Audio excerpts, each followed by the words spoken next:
So,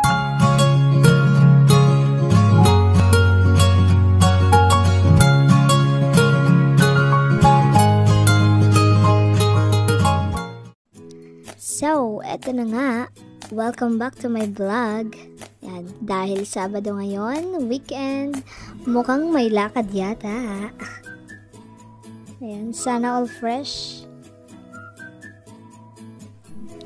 Ayan, may pupuntahan tayo ngayon. Kasi may nabalitaan ako na may bago daw kainan sa Gasan. Siyempre, kahit wala tayong pera, pupuntahan natin yan. Mamaya malalaman niyo kung saan at kung sulit ba yung pagkain doon. Yan. So, see you later guys. Yan, located nga daw pala yun sa Barangay Dili, Gasan, Marinduque. Yan. So, from work, ihatod kasi ako. So, siguro mga, 15-20 minutes, ganun, 25 minutes lang biyahe papunta doon. Siyempre, dahan-dahan lang tayo. 50 lang takbo natin or 40. Alright. Touchdown, Gasan Public Market. Eto, nakikita ko na kung saan yung bagong kainan na yon. So, nandito na nga po pala kami. Yan, paakyat po siya.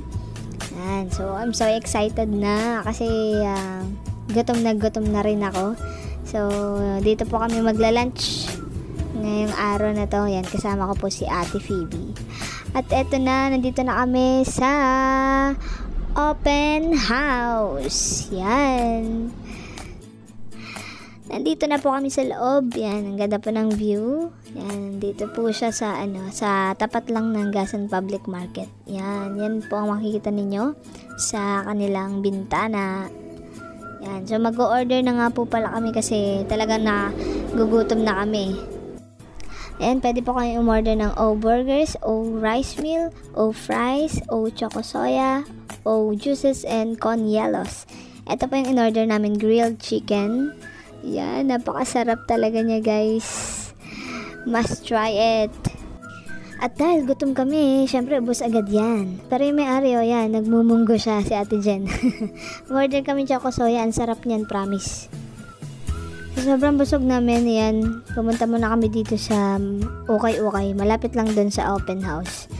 Yan, nagpatunaw lang kami, yan. Pero, nakabili din kami ng mga damit, yan. Mura lang guys, mga 80, 70.